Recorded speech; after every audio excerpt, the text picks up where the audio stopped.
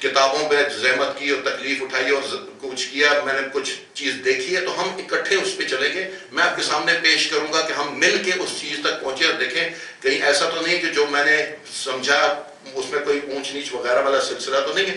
یہ ہمارا اکٹھا ایک سفر ہے اور ہم کربلا کی طرف جائیں گے ان 10 دنوں میں انشاءاللہ. کربلا ایک سفر کا نام ہے. کربلا حسین علیہ السلام جس کے بانی ہیں. حسین علیہ السلام کا مقصد کیا تھا کربلا آنے کا؟ یہ سوال ہے میرا آپ سے اور سب سے جواب کو چاہوں گا میں. اور ضروری نہیں کہ آپ وہی جواب دیں جو میں جواب دوں، یہ ضروری نہیں ہے. مطلب ہے ہر ایک کے ذہن میں اپنا نقشہ ہے، کیونکہ امام حسین علیہ السلام کا مقصد کیا تھا یہ تو ہمارے ذہنوں میں کلیئر ہونا چاہیے نا کہ امام حسین علیہ السلام کا مقصد کیا تھا. مثلا آپ لوگ یہاں پہ آئے ہیں یورپ میں یا جرمنی میں، تو آپ کا ایک مقصد ہوگا. اگر وہ مقصد آپ کے ذہن میں کلیئر نہیں ہے، ویسے ہی چل پڑے تھے اور یہاں پہنچ گئے ہیں، تو یہاں پہ آپ کچھ حاصل بھی نہیں کر سکیں گے. لیکن اگر ایک مقصد کلیئر تھا کہ میں اس مقصد کے لیے جا رہا ہوں، تو اس مقصد کے لیے آپ کوشش بھی کریں گے. ایک بچہ اسکول جاتا ہے، کیوں جاتا ہے؟ کیونکہ ماں باپ اس کو بھیجتے ہیں اسکول، اس کو گھر میں رہنے نہیں دیتے ہیں. اور ایک بچہ ہے اس کا مقصد ہے اسکول جانے کا، میں انجینئر، ڈاکٹر یا سائنٹسٹ یا بزنس مین بننا چاہتا ہوں، میں علم حاصل کرنا چاہتا ہوں. دونوں بچے ایک کلاس میں ہوں، ایک استاد سے پڑھ رہے ہوں، دونوں کا پڑھنے کا انداز اور ہوگا. جو مجبوراً کلاس میں آتا ہے وہ بیٹھے گا، کلاس اٹینڈ کرے گا، اس کے بعد نکل جائے گا، اس کے بعد کھیل کود وغیرہ میں لگے، اس کا زیادہ انٹرسٹ ادھر ہوگا. لیکن جس کا مقصد ہے کہ وہ ایک مقصد کے تحت انجینئر، ڈاکٹر، سائنٹسٹ بننا چاہتا ہے، علم حاصل کرنا چاہتا ہے، وہ ہر روز اپنی تبدیلی کو دیکھے گا. میں نے آج کیا پایا، آج میں نے کیا پڑھا، آج میں نے کیا سیکھا. تو لہٰذا مقصد کا واضح اور روشن ہونا انتہائی اہم ہے. امام بارگاہ میں ہم آئے، محرم میں ہم آئے، لیکن کیوں آئے ہیں؟ کیا وجہ ہے؟ ہمارے ان مجلس میں جانے کا مقصد کیا ہے؟ ثواب کمانا ہے. ثواب ہم ٹی وی آن کر لیں، وہاں پہ بہت ساری مجلس ہیں، انٹرنیٹ پہ بھی موجود ہے، وہ بھی ہم سن لیں، ثواب کما لیں. ہمارے ذہن میں آج یہ کلیئر ہونا چاہیے کہ ہمارا مجلس میں آنے کا مقصد کیا ہے. سوال پڑھ دیجیے محمد والا. اور اس کے ساتھ وہی سوال جو ابھی آپ سے کیا کہ امام حسین علیہ السلام کا کربلا آنے کا مقصد کیا تھا. کون جواب دے گا؟ کوئی بھی جواب دے. ضروری نہیں کہ آپ کا جواب وہی ہو جو میرا ہے، اور یہ بھی ضروری نہیں کہ ٹھیک ہو، لیکن آپ سمجھتے کیا ہیں؟ وہی جو مولانا اسلام نے خود بتایا تھا کہ میں اپنے نانا کا دین بچانے کے لیے جا رہا ہوں. نانا کا دین بچانے کے لیے آ رہا ہوں. 72 آدمی امام حسین، کھلی ہم ڈسکشن کر رہے ہیں، یہ پلس مائنس ساری باتیں چلیں گی. امام حسین کے پاس 72 بہترین ساتھی تھے. اگر 72 ملکوں میں بھیج دیتے تو 72 جگہ وہ تبلیغ کر کے دین اور تشیع کو پھیلا سکتے تھے. تو مولا حسین نے 72 بہترین ساتھی شہید کروا دیے، دین کیسے بچا؟ سوال ہے کہ نہیں ہے؟ باطل کو دین 72 بہترین آدمی میرے ساتھ یہاں پہ میرے ساتھ قائم دائم کھڑے ہونے والے 72 آدمی ہیں، 72 آدمی ہیں. اور اب ہم کہتے ہیں کہ یہ باتیں جو میں بتا رہا ہوں یہ دنیا میں پھیل جائیں، تو میں کوشش یہ کروں گا کہ یہ 72 آدمی پوری دنیا میں پھیل جائیں. درست ہے نا؟ اور 72 آدمی میں یہاں پہ شہید کروا دوں، اور وہ سارے مطلب یہاں پہ شہید ہو گیا، بات کیسے پھیلے گی؟ آپ کیا کہتے ہیں؟ آپ کے پاس بھی جواب ہے لیکن آپ بتانا نہیں چاہتے. یہ بسم اللہ.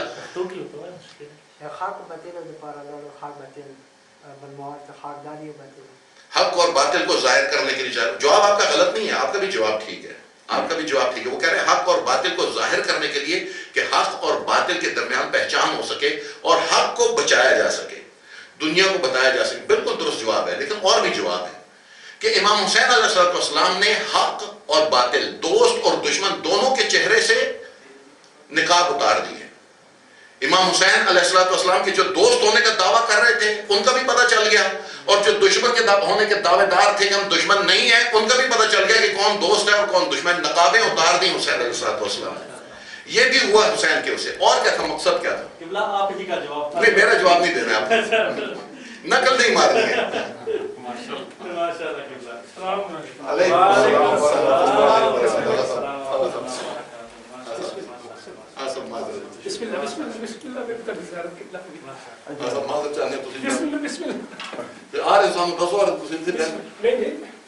ایک سوال پڑھ جی.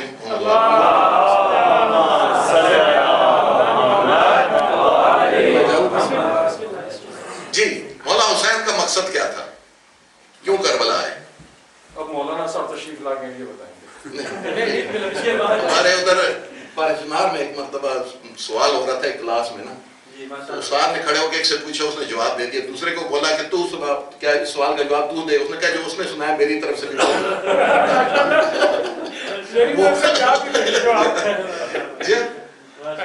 مقصد جاننا ضروری ہے نا۔ امام حسین علیہ السلام کا مقصد کیا تھا؟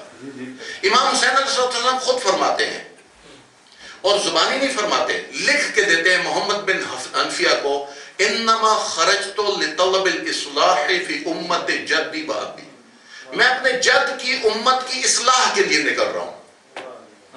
کس لیے نکل رہا ہوں؟ جد کی امت کی اصلاح کے لیے۔ حسین کا مقصد کیا ہوا؟ امت کی اصلاح۔ اريد ان امر بالمعروف وانهى عن المنکر، میں چاہتا ہوں کہ امر بالمعروف اور نہی عن المنکر کروں۔ کس کا مقصد ہے یہ؟ ہم کلاس پڑھ رہے ہیں، ہم وہ نہیں کر رہے۔ مجلس وجلس تو بعد میں ہوں گی انشاءاللہ، آپ لوگ آئیں گے، تعداد بھرے گا، نعرے شعرے لگائیں گے، پھر مجلس ہوگی۔ آج تو کلاس ہو رہی ہے۔ جی حسین کا مقصد کیا ہوا؟ علیہ السلام کا کیا مقصد ہوا؟ نہیں آپ سب نہیں سمجھے گے، نہیں سمجھے گا۔ جو نہیں سمجھا ایمانداری سے بتا دے کہ میں نہیں سمجھا ہوں، اور جو سمجھ گیا وہ ایمانداری سے بتا دے کہ میں سمجھ گیا ہوں۔ درمیان میں سارے نہ سمجھے نہ سمجھے۔ دیکھیں امام حسین علیہ السلام فرما رہے ہیں کہ میں جو مدینے سے نکل رہا ہوں، نکلنے سے پہلے انہوں نے لکھ کے وصیت نامہ دیا۔ کس کو؟ اپنے بھائی محمد بن حنفیہ کو، اور لکھ کے کیا دیا کہ میں اپنے جد کی امت یعنی مسلمانوں کی اصلاح کے لیے، ان کی حالت بہتر بنانے کے لیے، انہوں نے جو نقائص پیدا ہو گئے ہیں ان کو دور کرنے کے لیے، ان میں جو کمزوریاں آئی ہیں ان کو نکالنے کے لیے میں نکل رہا ہوں اور مدینے کو چھوڑ رہا ہوں۔ اور پھر کہا میں چاہتا ہوں کہ امر بالمعروف اور نہی عن المنکر کروں۔ صلوات پڑھتے ہیں محمد و آل محمد۔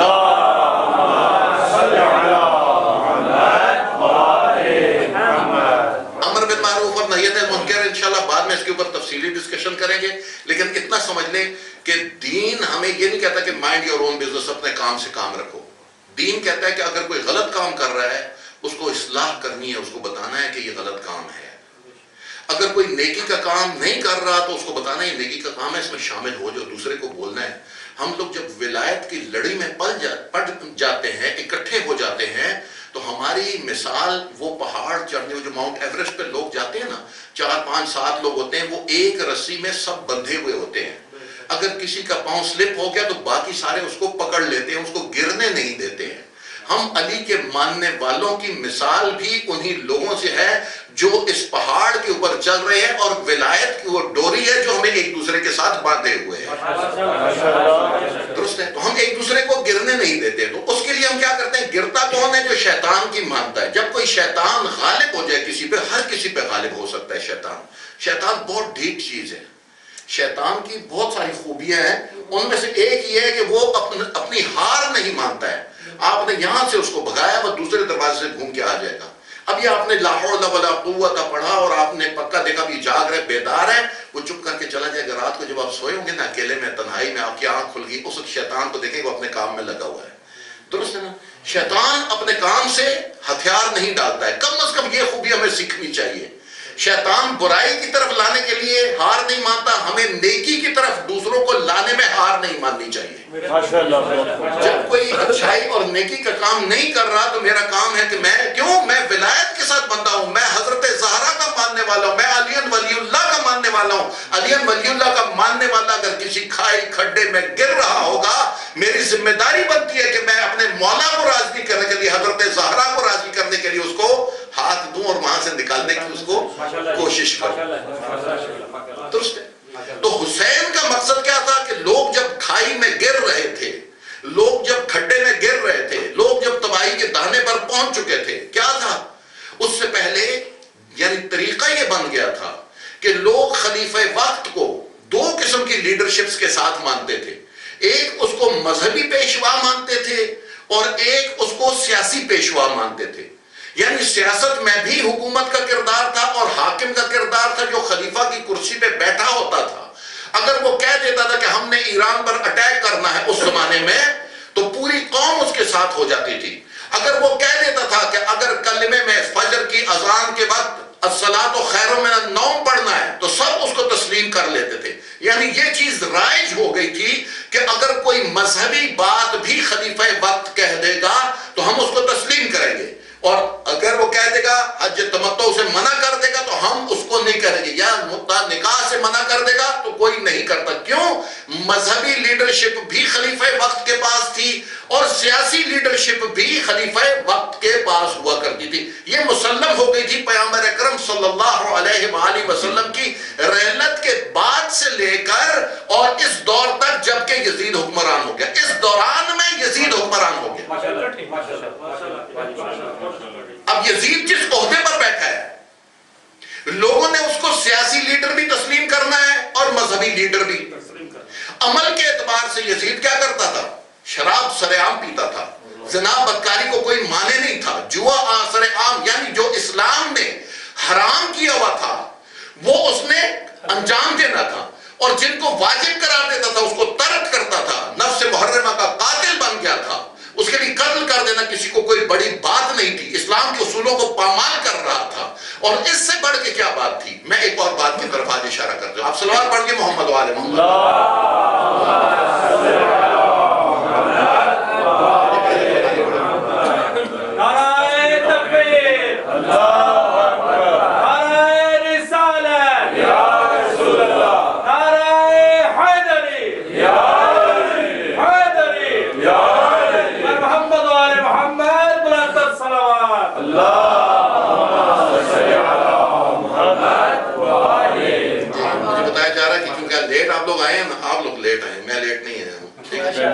لیکن سزا مجھے ملے گی کہ صرف 10 منٹ میرے باقی ہیں، اس کے بعد ہم ماتم بھی کریں گے تو کوئی مسئلہ نہیں ہے۔ آپ آگے صلوات پڑھ دیے محمد وآل محمد۔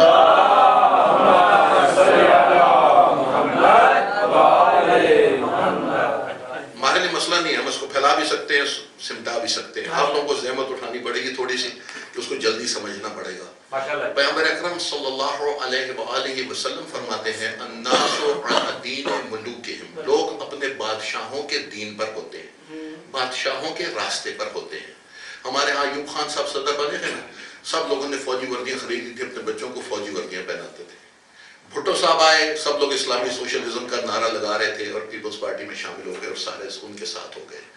نواز شریف آئے، لوگوں نے کہا کہ اب کاروبار کرنا چاہیے، قرضے لو کاروبار کی طرف، جس طرف ان کا رخ تھا اسی طرف لوگوں کا رخ ہو گیا۔ ضیاء الحق صاحب آئے، لوگوں نے شلوار قمیضیں سلوا لی، انہوں نے کیا کیا؟ مسجدیں بندی شروع ہو گئی، دفتروں سرکاری دفتروں میں لوگوں نے شلوار قمیض پہننی شروع کر دی، ان کا آ گیا۔ اس کے بعد ایسے بے بینا جن کا رخ ہی کوئی نہیں تھا تو سارے رخوں پہ چل پڑے۔ درست ہے نا؟ جس طرح بادشاہ کا رخ ہوتا ہے لوگوں کا رخ بھی ادھر ہی ہو جاتا ہے۔ اب یزید جو اسلام کے اصولوں کو پامال کر رہا تھا، تو اگر یہی چیز چلنے دی جاتی تو لوگ بھی اسی راستے پر چل پڑتے۔ حضرت امیر المومنین علیہ السلام کے دور میں ایک کام ہوا تھا۔ دیکھیں، ہر چیز کا ایک تھیوری ہوتی ہے اور ایک پریکٹیکل ہوتا ہے، ایک عملی دین ہے، ایک دین کا نظریہ ہے، ٹھیک ہے نا؟ دنیا میں بھی مثال کے طور پہ ہم سائنسی کوئی تجربات کرنے ہوتے ہیں، ایک اس کا فارمولا ہوتا ہے، ایک کوئی مثال کے طور پہ ایٹم بم بنانے کا ایک فارمولا ہے اس کا، اور ایک اس کو عملی طور پہ بنانے کا تجربہ کرنا ہے۔ درست ہے نا؟ ہمیشہ جب تھیوری آپ کے پاس موجود ہے، نظریہ موجود ہے، اس کی لکھت پڑھت سارے اس کے فارمولے موجود ہیں، تو اس کو آپ پریکٹیکل میں بدل سکتے ہیں۔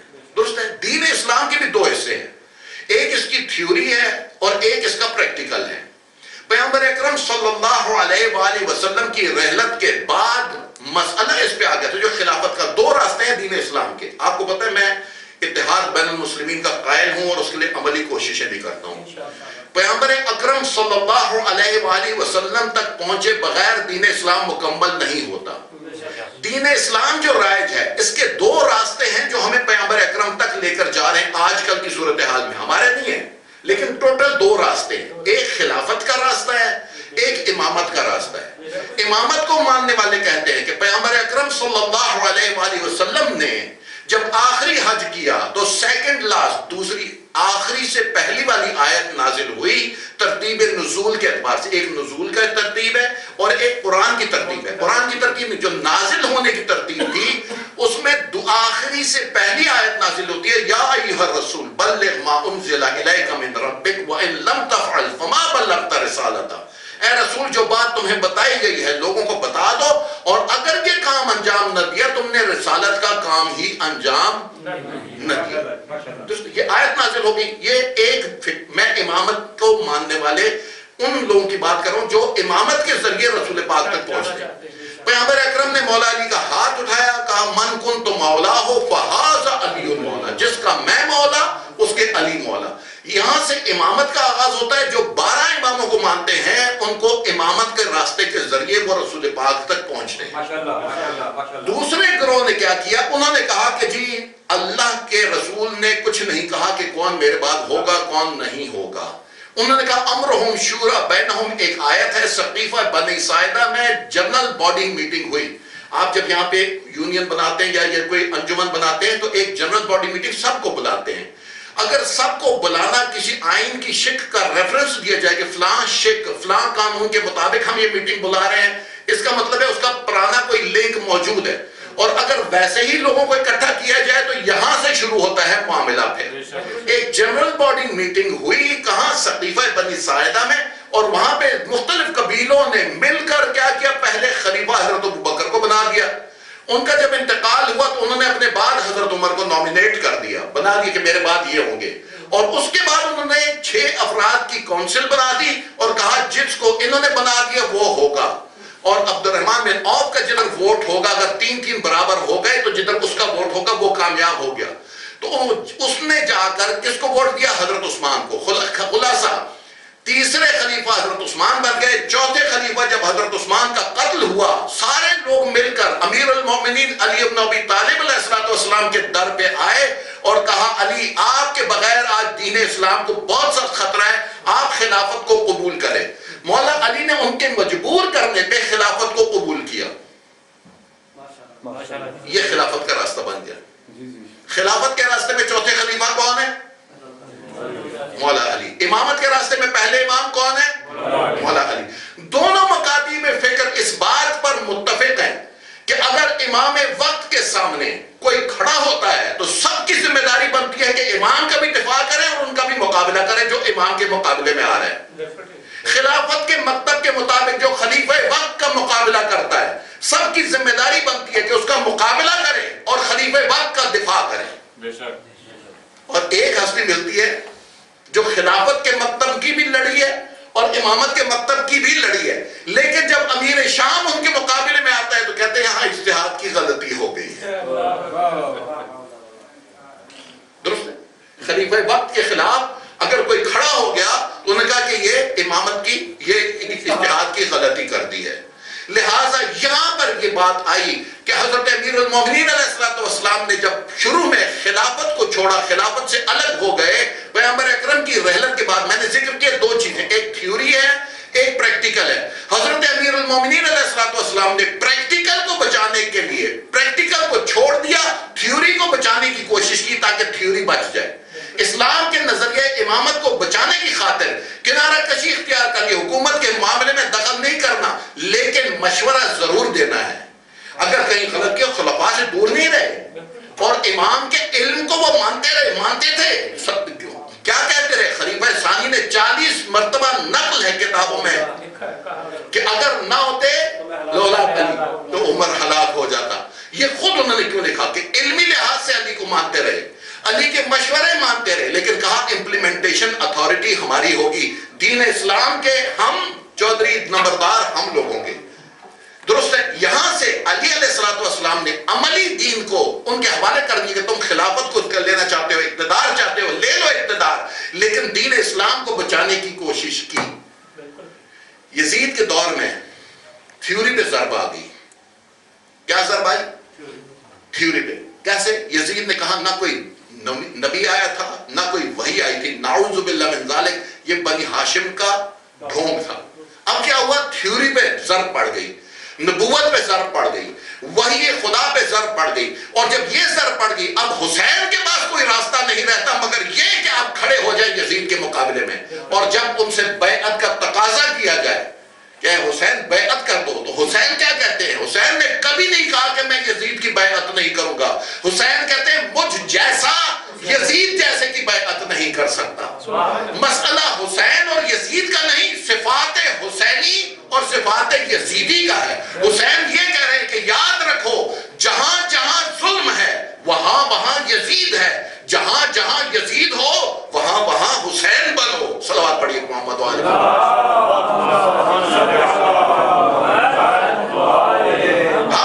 اور باطل، ظلم، ظالم اور مظلوم. مظلوم کی حمایت، مولا علی فرماتے ہیں مظلوم کے ساتھی بن کے رہو، ظالم کے مخالف بن کے رہو. یہ تشیع ہے، یہ کربلا ہے، یہ حسین کا درس ہے. ایک بات اور میں کرتا چلوں انشاءاللہ، اور میرے خیال میں 10 منٹ میں اس کے بعد مسائل کی طرف رجوع کریں گے. ماتمی حضرات سے میں تھوڑی سی معذرت کر لوں گا. میں نے خود ان کو کہا تھا کہ ہمارے ماتمی بھائیوں کو آپ نے ٹائم دینا ہے. صلوات پڑھیے محمد والے محمد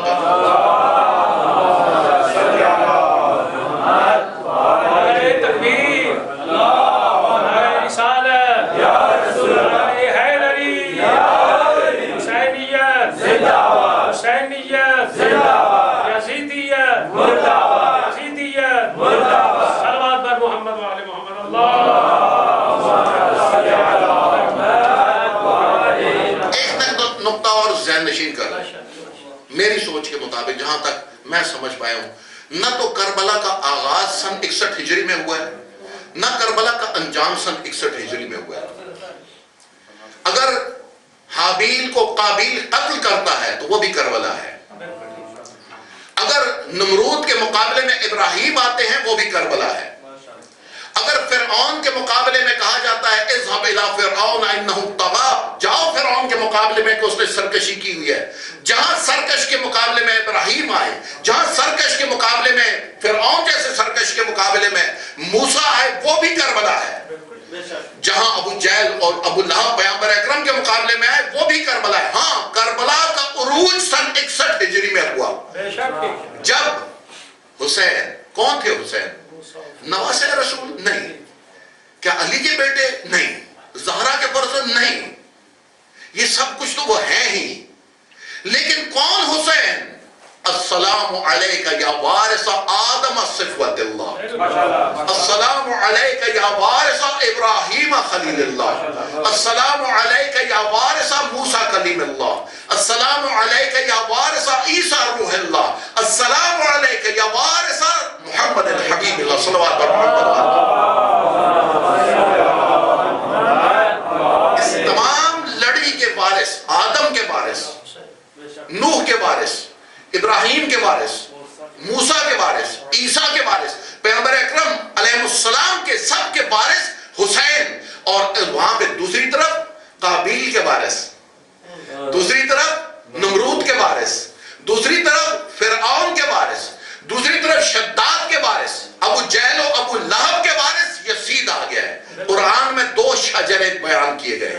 میں کم وقت میں بالکل خلاصتاً بالکل ٹچ کرتا ہوا جا رہا ہوں. دیکھیے، ایک طرف شجرہ طیبہ ہے اور ایک طرف شجرہ خبیثہ ہے. ہم جنگ خندق میں کیا دیکھتے ہیں کہ جس وقت علی مرتضیٰ تلوار نکال کر بڑھتے ہیں تو کیا کہتے ہیں؟ پیغمبر اکرم کہتے ہیں آج کل ایمان کل کفر کے مقابلے میں ہے. کربلا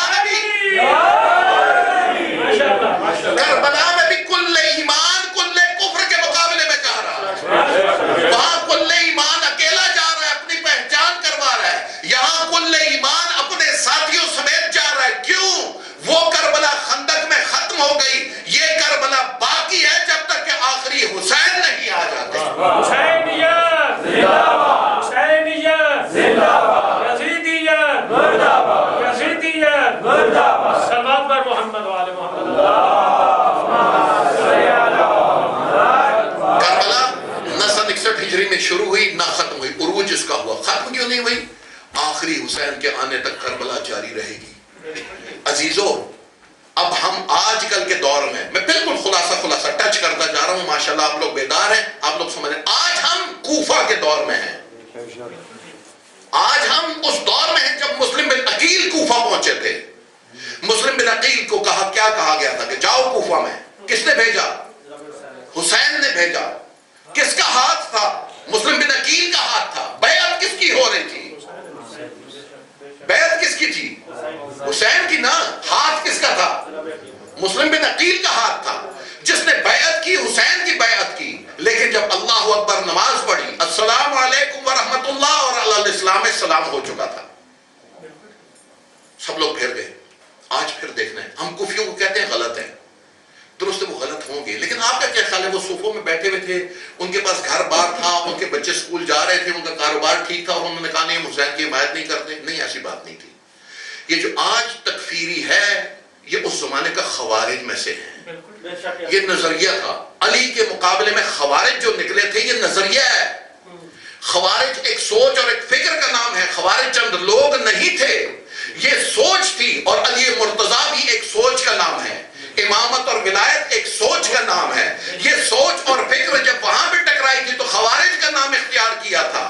خوارج کی سوچ نے یزیدیت کے دور میں حکومت کا رنگ اختیار کر لیا, ایک نظام حکومت بن گیا, اور اس کے بعد جو کربلا کا تمانچہ پڑا اس کے منہ پہ 1400 سال تک ان کو ہوش نہ رہی. آج یزیدیت دوبارہ ابھر کے سامنے آ گئی ہے, اور آج حسینیوں کو میدان میں نکلنے کی ضرورت ہے.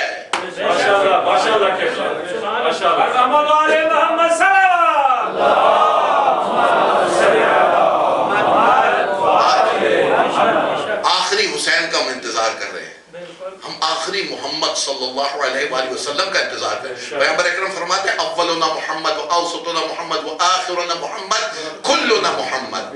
یہ جتنی ہستیاں ذبح ہوئی ہیں, یہ جتنی ہستیوں کو زہر دیے گئے, یہ اپنی اپنی الگ الگ ہستیاں درست تھیں. یہ سب پیغمبر اکرم کا وجود تھا. کربلا میں پیغمبر اکرم کو ذبح کیا گیا ہے, حسن کو نہیں, رسول پاک کو زہر دیا گیا ہے. مسجد کوفہ میں علی کو نہیں, پیغمبر اکرم کے سر پہ ضرب لگائی گئی ہے. اور آج جب ہم انتظار کر رہے ہیں آخری محمد کا انتظار کر رہے ہیں. صلوات پڑھ دیجیے.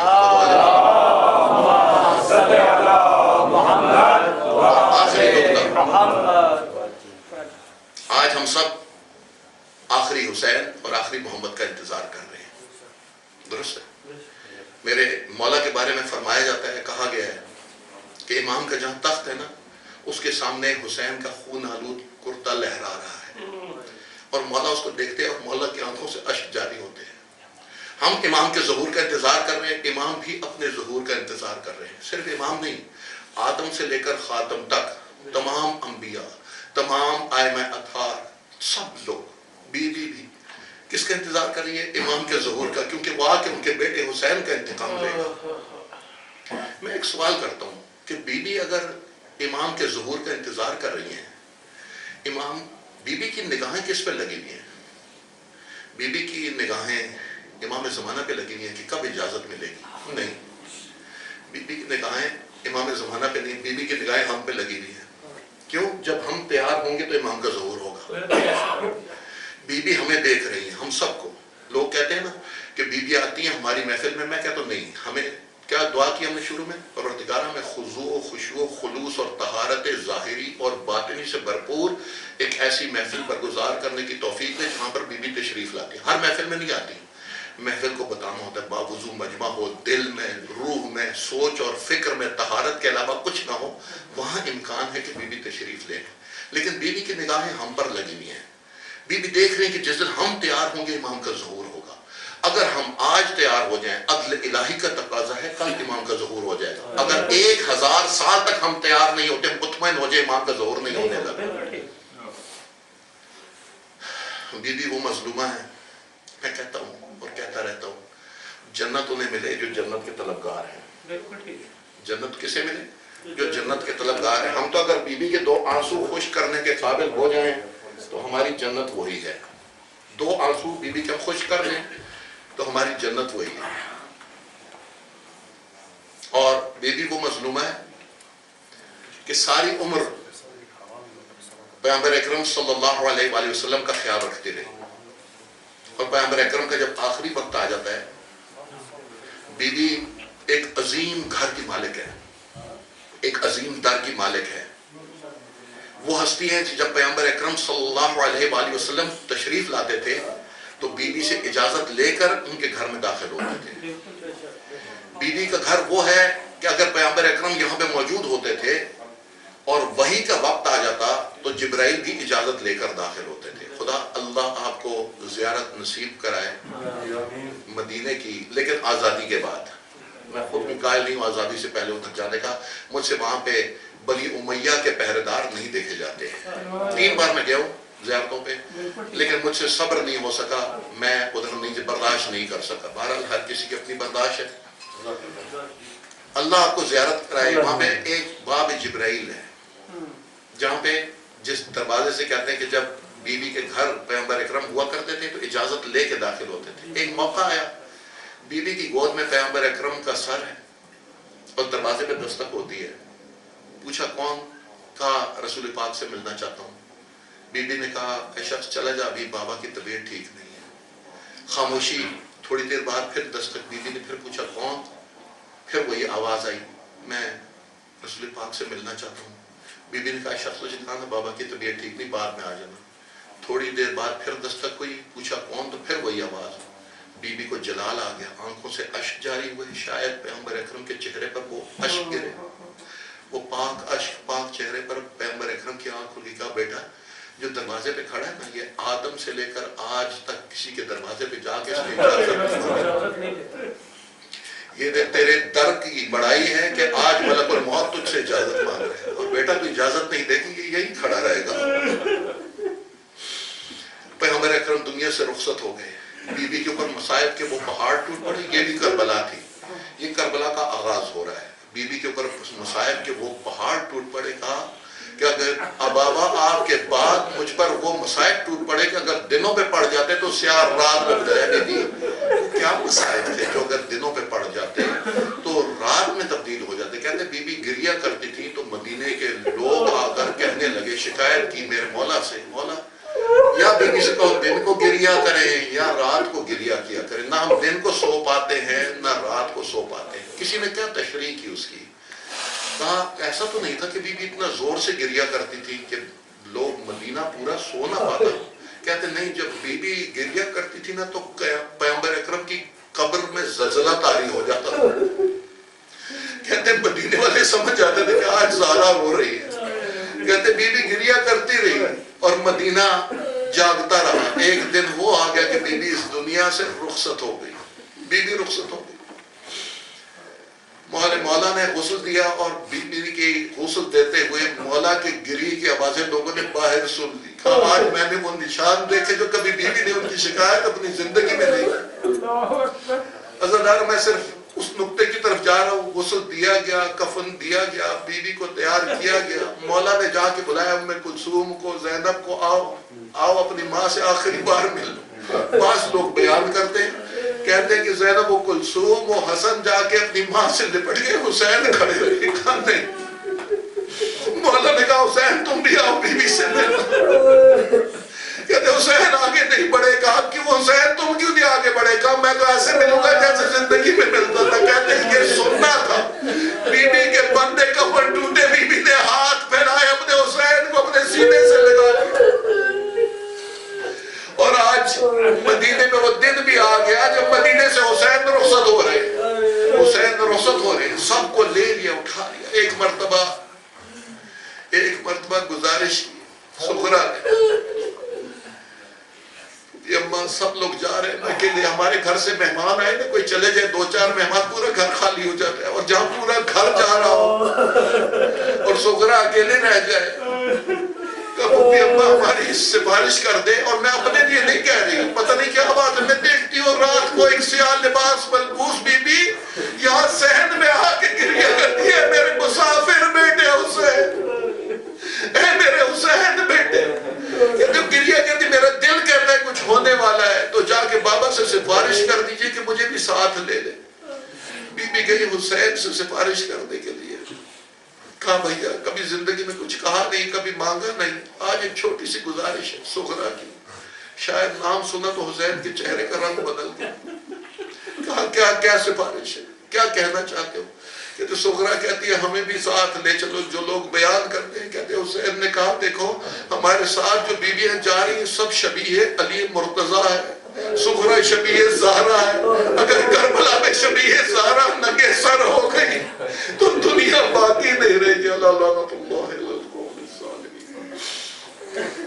پروردگارہ تجھے حسین کا واسطہ، تجھے کربلا کا واسطہ. پروردگارہ تجھے حسین کے امر بالمعروف اور نہی عن المنکر کا واسطہ. پروردگارہ کربلا کو اپنے جسم میں، اپنی روح میں، اپنی سوچ اور فکر میں سمیٹنے کی ہمیں توفیق عنایت فرما. قلب امام زمان کو ہم سے راضی فرما. پروردگارہ ہمارے ٹوٹے پھوٹے الفاظ، ہماری ٹوٹی پھوٹی جھوٹی عبادت، ہماری سوچ اور فکر کے زاویے الگ، ہمارا دل کہیں اور، ہماری روح کہیں اور۔ پروردگارہ تجھے واسطہ دیتے ہیں حضرت زہرا کا جس کے فرزند کا غم منانے کے لیے ہمیں اکٹھے ہوئے، پروردگارہ ہماری کمزوریوں اور کوتاہیوں سے سر پہ نظر فرما، وہ گناہ جو ہمارے اور اہل بیت کے درمیان حائل ہیں پروردگارہ انہیں معاف فرما، پروردگارہ ہماری اس قلیل عبادت کو کثیر کے بدلے میں قبول فرما، ربنا تقبل منا انک انت السمیع العلیم، وصلی اللہ علی محمد وآلہ الطاہرین۔